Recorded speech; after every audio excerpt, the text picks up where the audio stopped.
Take a flat hand, slip it underneath your lower back. You don't want a lot of wiggle room for that hand. You only want a small curve about the size of a grape underneath that back. Hands, interlace them and place them on top of your rib cage. As you inhale, I want you to feel your rib cage open and separate to the sides. It's opening like curtains. And then exhale, bring the rib cage together and tuck it towards the spine. Make sure you keep that neutral curve in the back. Again, inhale nice and wide. Feel the rib cage open. And exhale. Take your finger, place it an inch below your belly button. Now I want you to kegel. And now pull that inch below the belly button in towards your spine as you exhale. Rib cage is tucked. Okay, inhale. Relax. And then exhale. Kegel. This inch below the belly button, I'll refer to the deep end. Pull that in, tuck your rib cage. You're feeling really nice and tight around your waistline and in that pelvis. Knee folds. Bring your legs to tabletop. That's a 90-degree bend in the knee and in the hip. Okay, here you're still neutral in that lower back. I want you to take one leg, you're gonna lower it down towards the ground. The bend in the knee stays, and then drag that knee back up.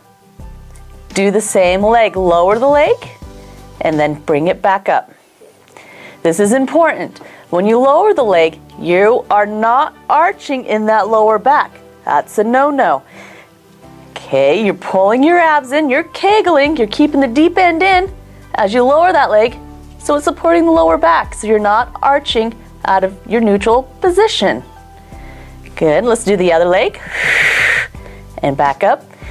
Now, if you feel your hip right here gripping too much, right at the top part of the thigh, you can just leave the leg down and just tap one leg. And tap. Okay, exhale down, inhale up. Okay, if you can't go all the way to the ground before the back starts to arch, stop and only go as low as the leg allows that back not to arch, and then bring it back up. Good. And now if this is too tense on your lower back as well, you can take your pillow, prop up your pelvis. It's going to take the tension off that lower back as you knee fold.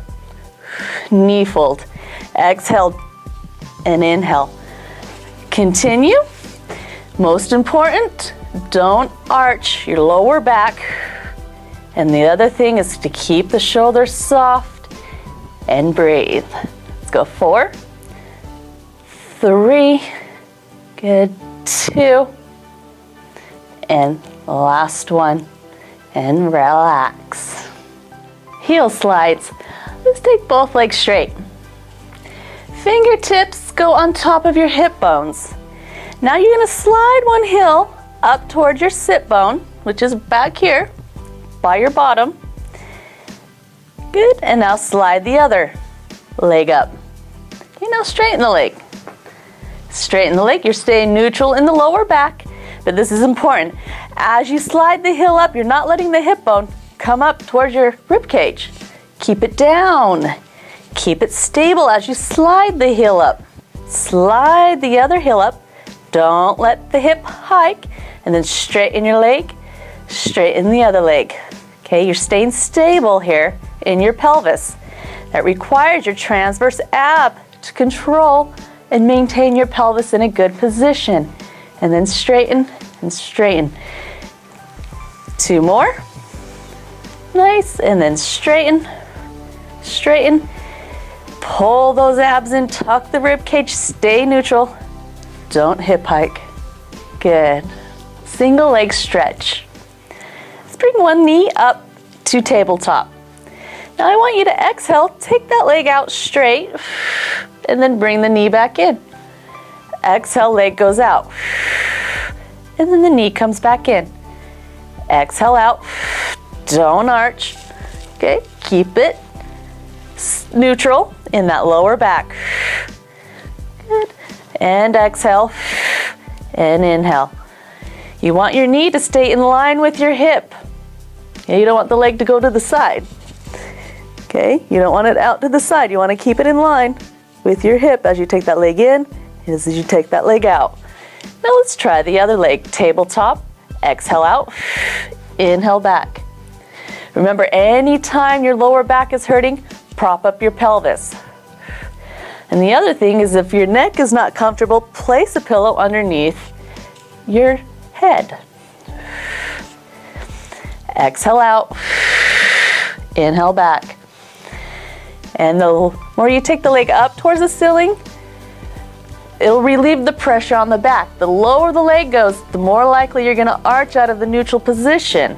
Okay, let's see if we can bring both legs to tabletop. Now exhale, take one leg out. Inhale, bring the knee in. Exhale, other leg, and then back in. Shoulders stay soft, neck is off. It's all about the pelvis being stable and that deep end pulling in to support your lower back. Nice, let's go 2. And breathe in. And last one. Lower. If you wanna bring your knees in, you can gently rock side to side. And relax. Knee circles. Let's lift one knee up. Take your hand, place it right on top of the knee. You do want your knee to be in line with your hip. You don't want it too far in towards your chest, just right above that hip. Now, whatever leg is up, you're gonna take the same arm and place it right on top of that knee. And here, let the leg relax if you need. You're gonna just circle your knee in the hip socket. Okay, take your fingers and place it on your opposite hip bone. Same thing here, you don't want that hip bone rocking. Okay, you're keeping it down as you swivel that leg in the hip socket. Good, this is a really good one. You can really feel how your transverse ab is trying to control your pelvis and support the lower back as you gain mobility in your hip. Now reverse directions of that circle. Good. Remember, shoulders are soft, so is the neck. And abs nice and tight. This can also be done with the legs straight as you advance a little bit. Okay, let's do the other knee. And stir. Fingertips to the hip bone. And as you circle, you don't move. Don't let that hip bone lift. Shoulders are soft. Okay, and now reverse directions of the circle. Really feel how that transverse ab is supporting that pelvis. Trying to keep it from following the circled leg. Okay, and relax.